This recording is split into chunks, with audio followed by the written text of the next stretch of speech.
Today we're going to talk about logging into the library catalog so you can manage your own library account.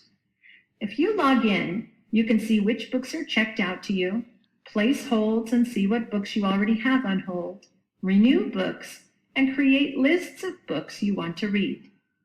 So we start at the library catalog and we go up to the top right-hand corner to the login button.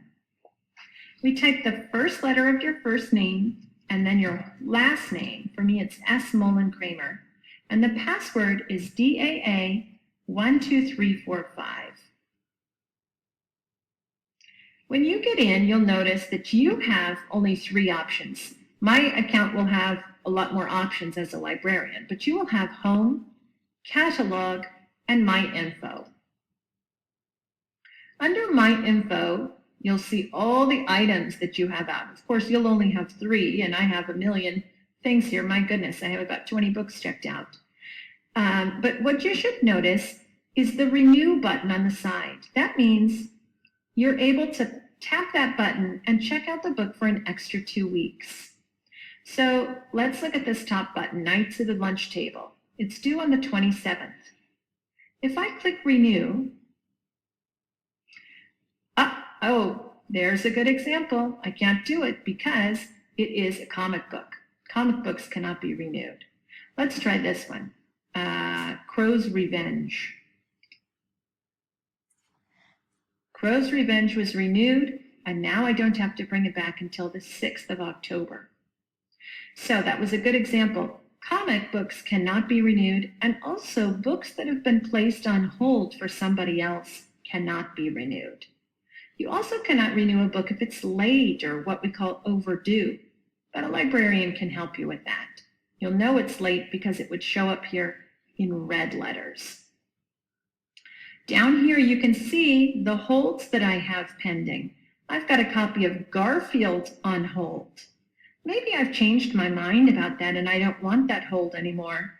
I could always come to the trash can symbol and delete that hold. And it asks, do I want to delete that hold? I say yes. I don't want that hold anymore. Let's go take a look at how to put a book on hold. In the catalog, well, let's say I want that Garfield book. I'm looking for a Garfield book, and I notice that the 8th Treasury has 0 copies available. I click on that book that I want that's not available right now, and I click this Hold It button down here and save. And now I know that when it's my turn for that book, the librarian will email my teacher and I'll know that I can come and pick it up. One more neat thing you can do is create a list of books that you want to read. So let's say I've heard that Kate DiCamillo has written a really good book called Winn-Dixie, and I want to read it. And I find out it's here. I don't want to put it on hold because I know it's here, but oh, I've already checked out 3 books.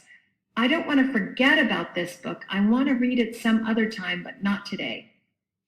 I can click the Add to this list button, and it puts it on a special list just for me. Now, as a librarian, I have many, many lists. Look at all those lists. But you've got one list, and the list is just for you. When you want to see your list, you can come to the left side here where it says Resource Lists. And here's a tab. This tab is for the public lists. Those are lists that librarians share with you of ideas of books to read. And here's My Lists, the tab right next to it up here on the right. I've got many, again, because I'm a librarian, but you'll have one list, and that's where you can keep track of the books that you want to read in the future. So remember, logging in with first letter, first name, plus your last name. Password is DAA12345, and that's where you can see what books you've got checked out, renew books, put books on hold, and create a list for yourself. Very important, don't forget to log out when you're finished.